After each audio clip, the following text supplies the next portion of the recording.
You'll see the picture there. You'll see the world's. Why did they book the guy? There's a mug shot of him there. Why would they book the guy? I guess they booked him on something else. Now, before I get into this, my response when I first read this story was obviously this gentleman is a serial killer. If he killed his imaginary friend, then I'm just going to take his word for it. And apparently he's a serial killer. Well, where is your imaginary friend? My imaginary friend disappeared a long time ago, and I haven't heard from him at all since. Leads me to believe there's a mass imaginary grave of imaginary friends out there. Here's the story. Another reason why, well, don't do drugs. It's bad, kids.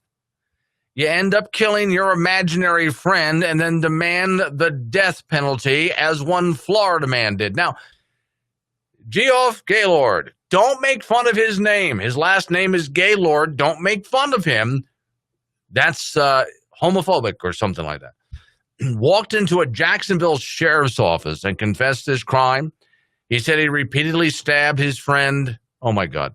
Mr. Happy. That's his. Don't go there. With a kitchen knife. Cut him up. Cut up Mr. Happy with a hatchet. Buried him in his backyard. Let me remind you again, this occurred in Florida, so consider the source. Gaylord and Mr. Happy, I am not making up the story. That's actually his name and the imaginary friend's name. Were friends for 7 years, but according to Mr. Gaylord, he killed him for the following reasons. One, quote, he left his empty vodka bottle all over the kitchen. He never picked up his empty cocaine baggies. Well, I would say that these are some pretty serious infractions. I mean, but I wouldn't kill the guy. He messed up my apartment to the point where I just couldn't get it clean. Oh, sure. Blame that on Mr. Happy. Why don't you?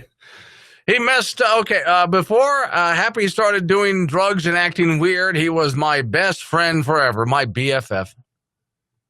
We'd go dancing, we'd play on the kitchen, children's park equipment.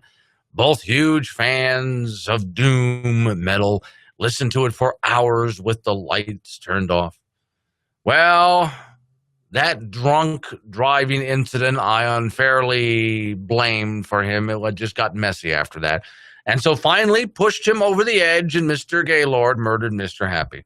Stark, the prison in Stark, is not far from Jacksonville. So they can just haul his little butt right down the road and strap him to the electric chair. So here's Todd on the video stream making fun. Poor Mr. Happy Gaylord. See, now you just making fun of his name. Experiment wants to know. This is just cruel. This is insensitive. Did that man kill his imaginary friend with imaginary weapons? Actually, now that I think about it, that's quite a philosophical question there, if you think about it. No, let's just toy with that idea for a minute.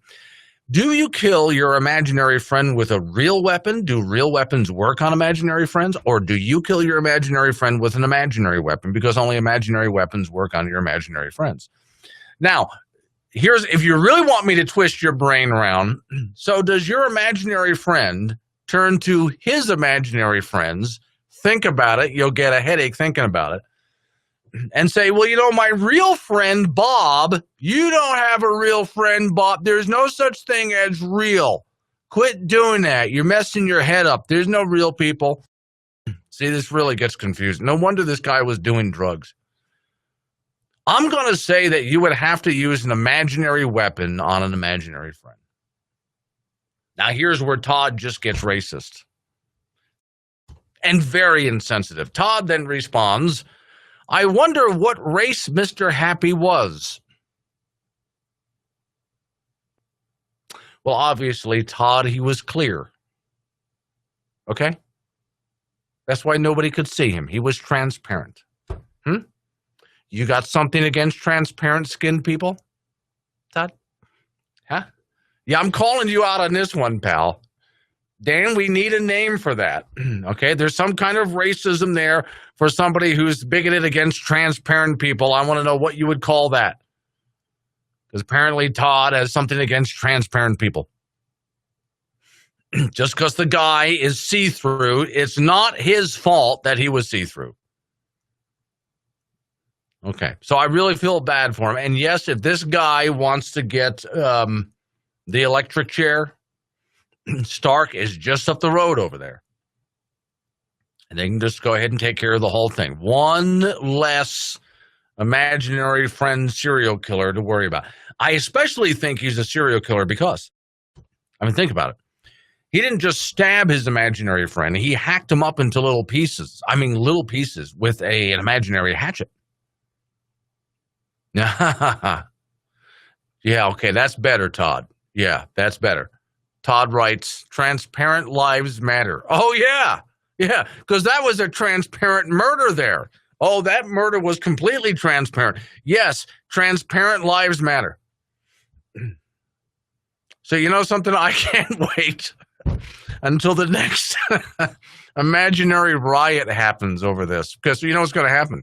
When this story gets out, the imaginary friends are going to riot. There's going to be an imaginary riot somewhere. Wow. That's where things really get messed up. What was his transparent friend's gender? Well, now we know that was from the front office there. We know the gender because it was Mr. Happy. What we don't know is the gender preference of Mr. Happy. But we know the gender of Mr. Happy because Mr. Happy. Okay? There. All right. What if Mr. Happy was, what was his transparent friend's transgendered? But I'm still going with Mr. Happy. That was your question. Was the transparent friend transgendered? Mr. Happy. Because it would have to be a Mrs. or Ms. if it was identifying itself as a female.